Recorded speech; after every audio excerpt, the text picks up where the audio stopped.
Hey everybody, it's SoCal Mike with the video gaming auction site GameGavel.com and the retro gaming podcast RetroGamingRoundup.com.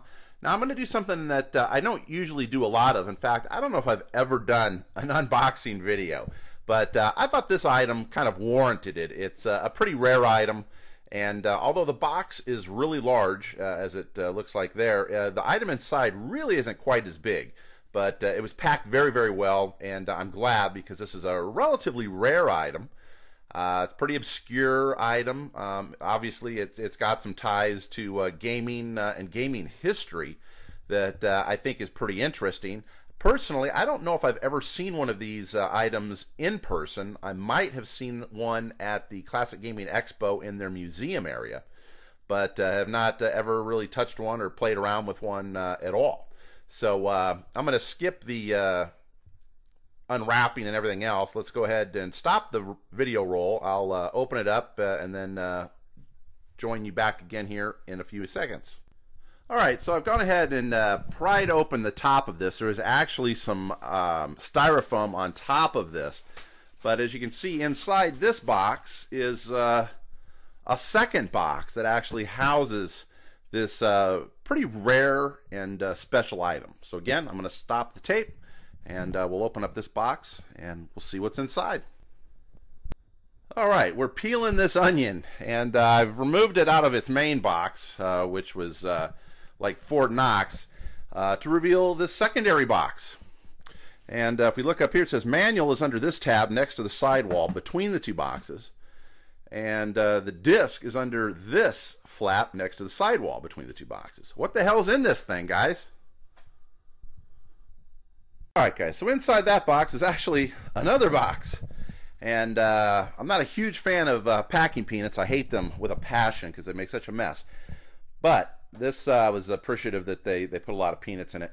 I pulled out the disc and the book safely. It's made it. Now it's interesting on this particular item, finding the software for it is pretty difficult. A lot of times you'll find just the item itself, but not the software to run it.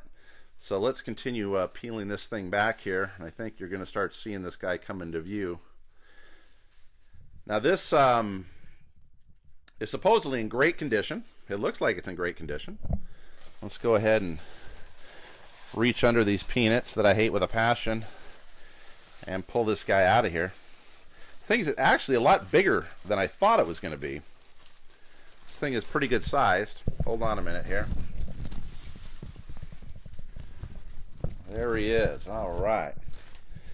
Let's tell you what, I'm going to power off here and clean him up, and we'll take another look at him in a minute. Ta-da! Here he is. So everybody, this is the Andy robot.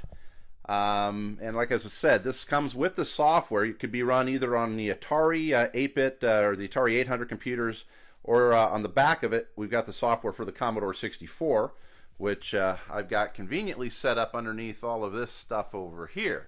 So I'm actually going to be able to use this. Now what happens is you can hook this up to the joystick port, one of the ports of the Commodore 64, and actually move him around using the other, using a joystick, which is pretty cool. You can also, with this disc, do some manual programming with him. Now, obviously, he can't do a lot. I think he whistles and makes a few chirps and sounds. His eyes light up.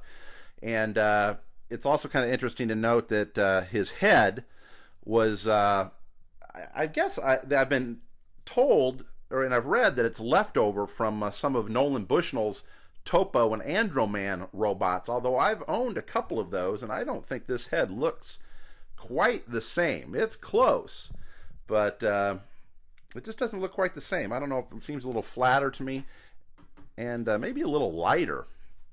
And I always thought Topo was more kind of a polycarbonate kind of thing. This just kind of feels like plastic, but I could be wrong. But anyway, this was started by a company, that, again, Atari founder Nolan Bushnell started, called Axelon Robots back in 1984. And the person who designed this robot, his name was Andrew. And he was, obviously, this Andy robot was named after him. But guys, I've wanted to have something like this in my collection for a long time. It doesn't take up quite as much space as the Topo robot. And this is basically going to be used as a decoration down here in the home arcade. It's certainly a museum piece, I think. There's only about 13 or 1400 of these made, I believe. Actually, I think there's about 2,300 of them made, according to the designer. So I'm not sure how many of these are still left. This one's in great condition. There's really no yellowing on it. And it's still kind of the original condition. It was a one owner. The guy has had it for all this time up in an attic. They only used it maybe once or twice. I mean, this joystick cable, looks brand new. Doesn't look like it's hardly ever been unraveled. So it's got the manual, the disc, and the Andy robot. So I am going to do a video of this thing in operation when I have this thing hooked up to the Commodore 64, and I've cleared up some space to use it. But anyway, guys, I thought you'd find it interesting to see one of these things. Really nice specimen in person. And as soon as I have a video of this thing hooked up and running around the table, I'll be sure and let everybody know. Thanks for watching.